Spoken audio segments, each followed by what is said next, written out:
right, so this is my half-acre plot right here. We had pumpkins on this side this year, and this side was all soybeans.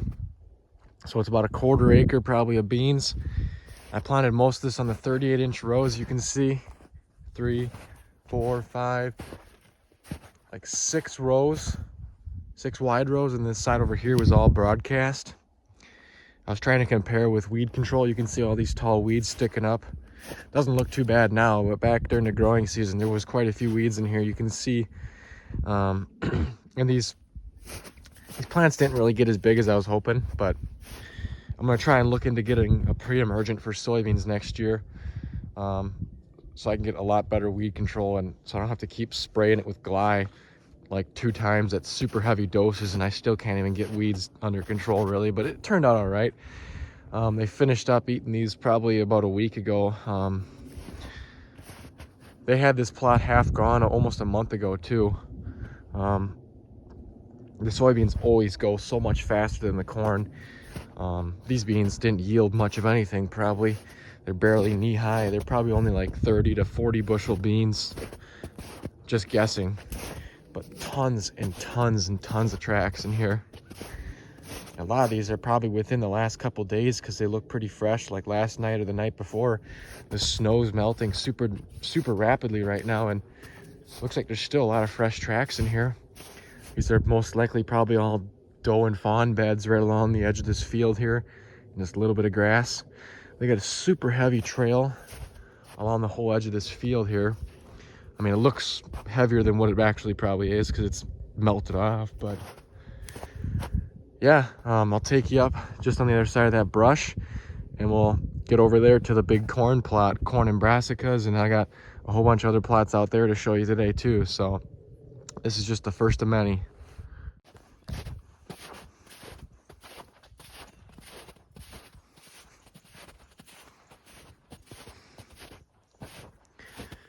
Well, you can see they're really digging up these brassicas good. I got a lot more brassicas over there too. Every year, for the last, since I've been planting brassicas, they continue to hit them harder and harder every year. It seems like the first couple years, they wouldn't really eat on them this hard or this heavy. I mean, they're munching like inch diameter stems down to the dirt. That's really good. Sure, there's definitely some corn in here left. This is a pretty good amount. I literally haven't been out here in like over 2 weeks since this deep snow's been here, and the deep snow has now melted down to just a couple inches here. These are all tracks within the last couple days here, because you can see how fresh all these tracks look. Quite a bit of corn gone. This is a smaller side. I'm sure there's got to be some more up there.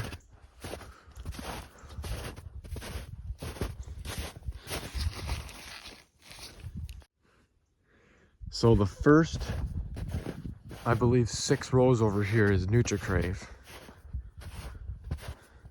Wow. I haven't walked through it yet. These 2 rows are Nutri-Crave too, but I picked those, and so originally it was the first 8 rows, but now it's the first 6 rows. I noticed at home the Nutri-Crave was harder to husk back, and if you were to pick an ear off and try and shell it out, it, like the higher oil, higher moisture content, it was harder to shell out and definitely harder to peel back the husk. So for a deer trying to, without hands, just peeling it back with its teeth, it's gonna be, you think, make a difference. And it might have higher oil, higher protein content, but let's see here. So most of the deer are all coming from this way. Obviously stuff is everywhere in this whole plot at night, but you can see these rows here of field corn. Every single trail, or every single row, is just like a pounded trail. And you walk up and down these rows, you'll probably see just a ton of them gone. I mean, obviously there's still some in here. Anything with the brown silk like that hasn't even been touched yet. So just tons of tracks. Let's see what it looks like on this side.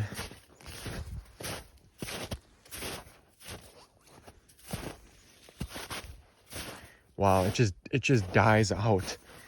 I think 1, 2, 3, 4, 5, 6. Let's take a look. Yeah, here's the first row of Nutri-Crave. You can see how dark it is. And look at this is field corn. They're all gone. All right, here's a couple. Here's the first row of field corn going that way. First row of Nutri-Crave going this way. This one's gone. I mean, the Nutri-Crave produced really good, higher yield, just really good sized ears on average. So, Nutri-Crave, field corn, heavy trail, heavy trail. You get one row into the Nutri-Crave and the tracks just immediately die out. I mean, obviously there's some deer walking through here, but not like the rest of the field. I haven't even completely walked through this yet. This is my first time walking through it, and immediately I can already see the difference.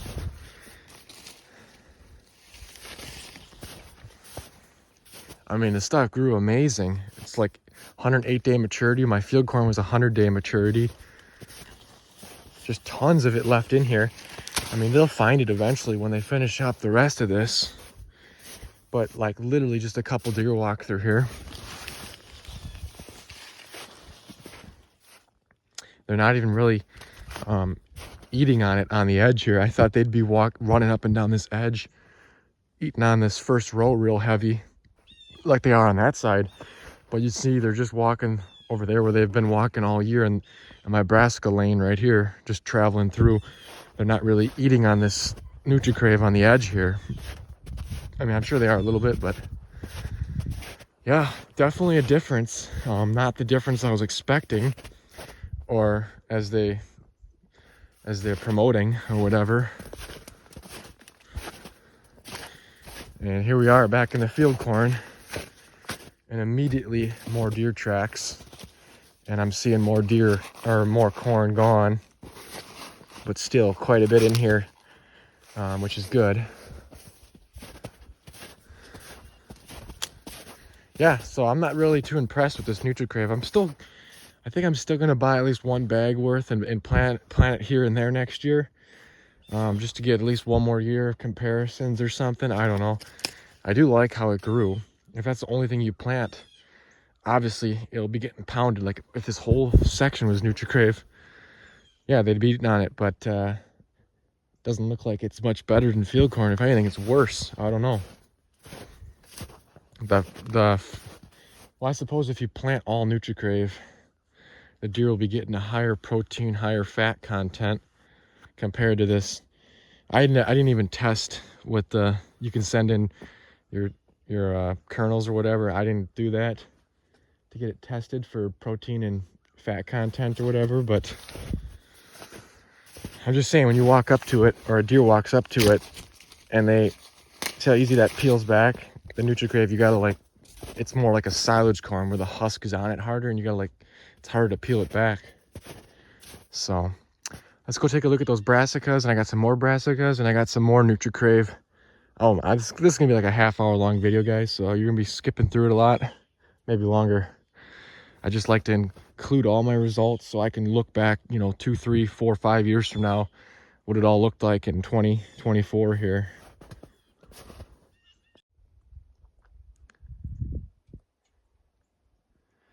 All right, so this right here is my Brassicas. You can see they're pretty well torn up. Pretty good sized turnips in here too. Some of them are getting mushy.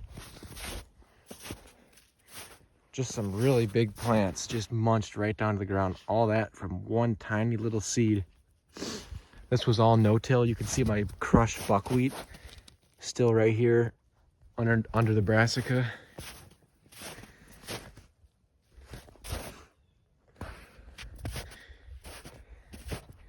It's amazing how much they really eat on these Brassicas, even despite the super deep snow. They still pawed around in here a lot and got a lot of the Brassicas pretty much gone already. Wow, that's worth taking a picture of. Oh my God. That's like a volleyball. Almost as big as a volleyball. This is like, wow, that's another one right here. That's got to be one of the biggest turnips I've ever grown. I've grown some pretty big ones, Sometimes when they get big like that, they split or something, but wow, that's like the biggest one I've ever seen. Or top 3 for sure. The only reason why I got that big is because my plant spacing in here was absolutely perfect. All these turnips and kale and forage rape had plenty of room to grow. I mean, look at how big these things got. I planted this like end of July. It wasn't even super early. Just the right amount of fertilizer in the spring before the buckwheat, and you know, plenty of spacing for these plants, not seeding it too thick. And even as big as they are, they still munch them right down to the ground. A lot of people don't like brassicas that big, but that's all you got. That's all they're gonna eat. If you got a bunch of little brassicas that are shin high that you planted end of, or middle of August, they'll be gone before January. Wow, look at this. Just another huge one, just down to nothing. I mean, they're like eating all this really thick, stemmy material here. It's crazy. It blows my mind. Another huge one. See, this is like a double one, kind of. It's got like 2 different heads on it. That's another real big one. Wow. Yeah, you gotta definitely plant brassicas too, because man, they just devour them. That's okay, because brassicas are the easiest plot to plant. You don't have to spray it or do a lot of prep work. They're pretty easy to grow. Adds a lot more diversity to your food plot program if you just got corn or just got beans. The brassicas have, like, with tillage radish, you don't see any of the tillage radish anymore because that gets all frosted out by middle of December, and they get all mushy and they start to, you know, decay and decompose or whatever. But with them, the turnips, the kale, the forage rape, I mean, you got like easily 5 different varieties for them right in here. Just a big buffet. This right here is my Ditchbank plot. We were just right over there on your side of this, whatever, 3 or 4 acres of brush here. This was all no-till into the standing rye. You can kind of see the rye thatch down here that I drilled this corn into. It was planted a little bit later, like early June. So this stuff has kind of a higher moisture content. Some of it's starting to mold. This is the same 100-day corn that I planted in my other plots earlier, like in mid-May or something. So this stuff is definitely a little bit higher moisture being planted later. It didn't quite have time to dry down 100%, but it looks like they're still eating on it. I mowed some of this down in here. That's why there's these big openings. I'm sure they'll get most of it though. Especially, you know, they eat on this corn all the way up until like it greens up. So they'll be eating on this stuff all the way till like end of March, early April. All right, I'm gonna take you right over there on the other side of this brush. I get more food over there too. All right, so I'm in my other big corn plot here. So let's see here, the 2 outside rows is field corn. 1, 2, 3, 4. The next 4 rows is Nutri-Crave. Then this outside row over here is my 89-day corn from last year, field corn. And that's sweet corn right there. And then I got more corn over there. The first 4 rows on this side is Nutri-Crave. The 2 rows on the far side is the 100-day field corn. So these are kind of like long, narrow strips, as you can see here. So it's kind of hard to get a good, accurate judge on how much they're really eating on this Nutri-Crave, because there's pretty equal tracks through all the rows here.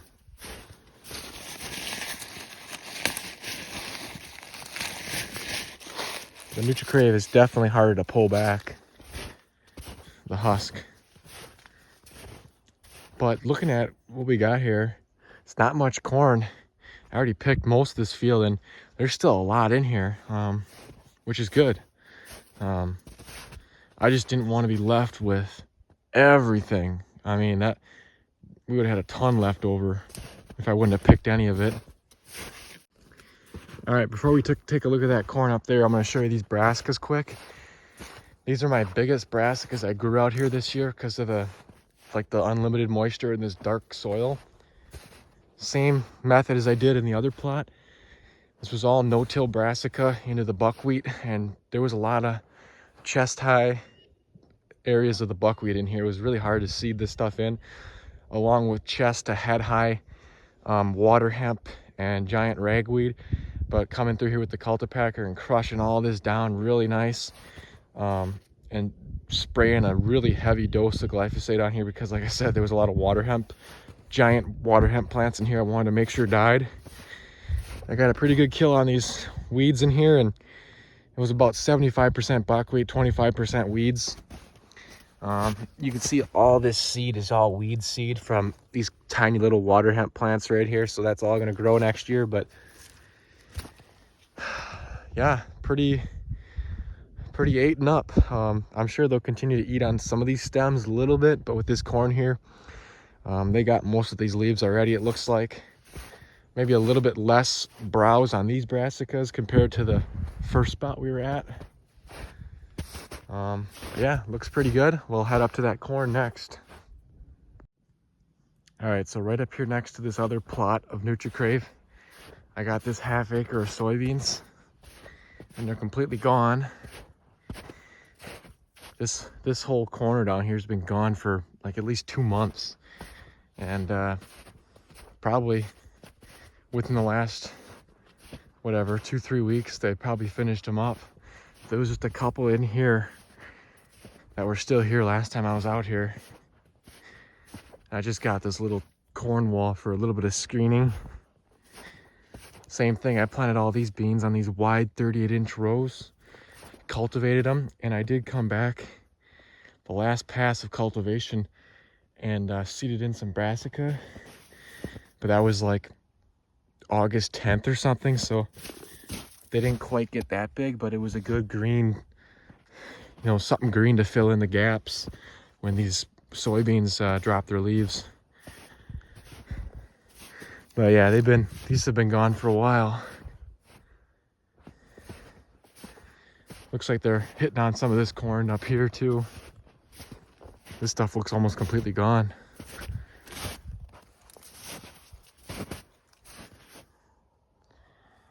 All right, we'll head over to that Nutri-Crave.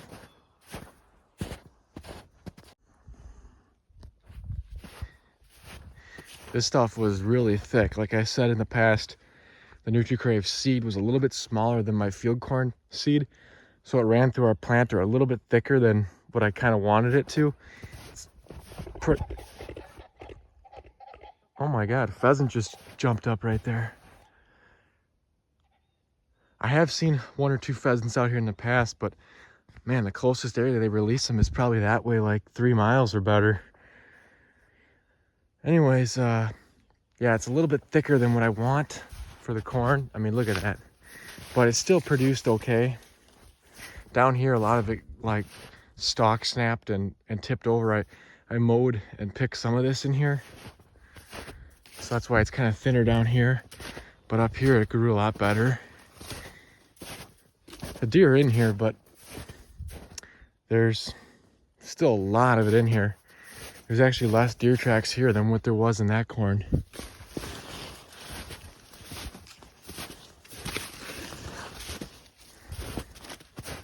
Yeah, there's definitely a few more on this side where they come in here. Even this little tiny, I mean, this is brassica over here, but this is just like 10 rows of corn wide. It's barely a 1/4 acre of corn. Even this is gonna last a while, because when you have your food spread out everywhere, food over there, like I said, food over there, these tiny little plantings like this last much longer than you think. And this stuff is pretty high up. And like I said, with the husk being harder to pull back and it being a little thicker, maybe that's why there's still quite a bit of it here. But I would assume that most of this will be eaten up by mid-March. Usually in February, they eat just as much as they do in January. And even in March, I'm always amazed. You know, I'll come out here late February. Oh my God, I got so much food left. I come out here at end of March and it's like all gone because it hasn't greened up yet. In March, they eat a lot more than you'd expect, even if it's in the 40s and 50s at times. Still, nothing's green, and the only thing they're eating on is just browse and whatever else is out there. Browse, basically, and scavenging for grain.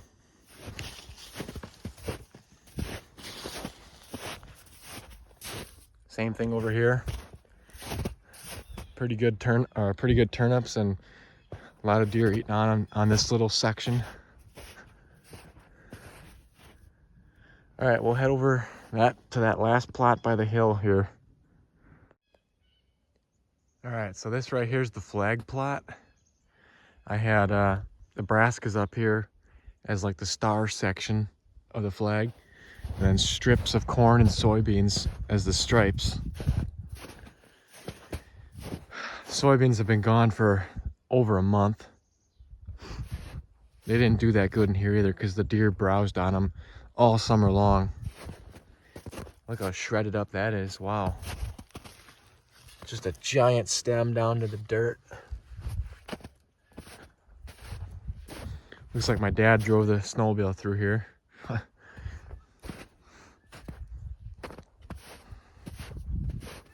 This corn did surprisingly well on these 4-row sections like this. A lot of these plants grew 2 ears per plant. Like you can see, 2 on that one, 1, 2 on this one, 1, 2 on this one. That one's got 1, 1, 2 on that one, 2 big ones on this one. We got 2 on this one. So I'm gonna do this somewhere else definitely next year too. The reason why a lot of these plants are growing 2 ears per plant is because it's getting sunlight all on this side, extra sunlight on this side, even though that's the north, but it's all essentially end rows where each plant's getting more sunlight than what it would normally get if this was all corn. Plus, the deer did do a lot of damage on a lot of these plants. You can see like this one didn't produce much of anything. They were nibbling on a lot of this corn as it was growing, and they pulled the silk out when the ears were forming on some of them. So that's why it looks pretty choppy up and down in here. Like there's a lot of plants there that didn't do much, but like this section over here looks pretty good. A lot of taller plants, not as many damaged ones by deer.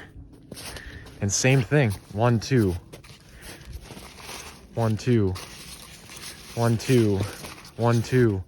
Almost every plant in here's got 2 ears per plant. Man, there's a lot of deer tracks in this plot.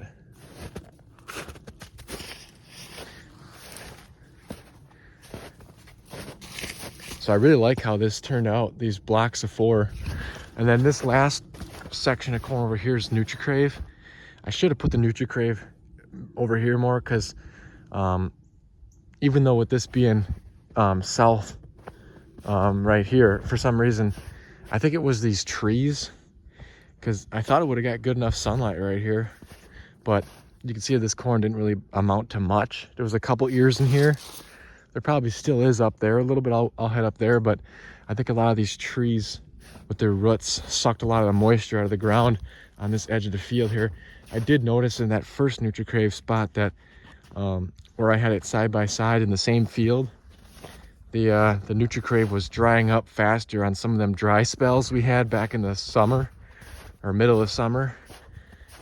So the Nutri-Crave definitely is a little less drought tolerant than my field corn here. I noticed that this year for sure, but it still produced pretty good. Right here's one Nutri-Crave. But yeah, I knew halfway through the summer that this wasn't going to do much right here. So I probably won't really ever put corn along this edge again. I could do soybeans or brassicas, but I can't really expect much out of a corn on this edge. This turned out a little better up here because there's less trees right here, just littler stuff.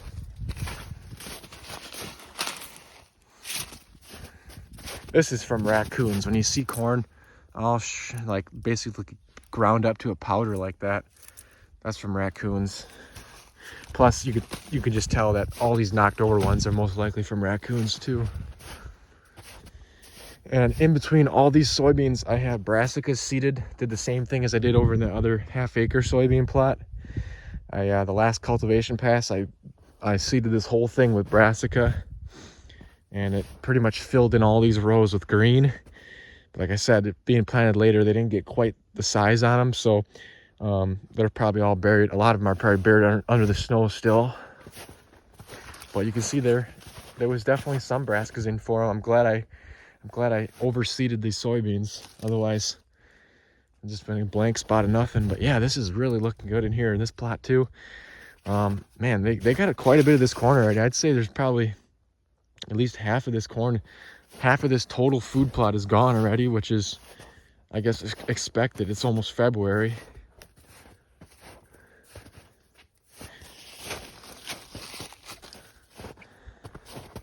You can just see how short a lot of these corn plants are in here. Like I said, there was like a doe or a couple does and fawns like bedding right down in here. I'd see them occasionally during the summer, and they were coming out to these soybeans and this corn every single day probably. And I barely got these soybeans to get this tall. I'm surprised they even did what they did.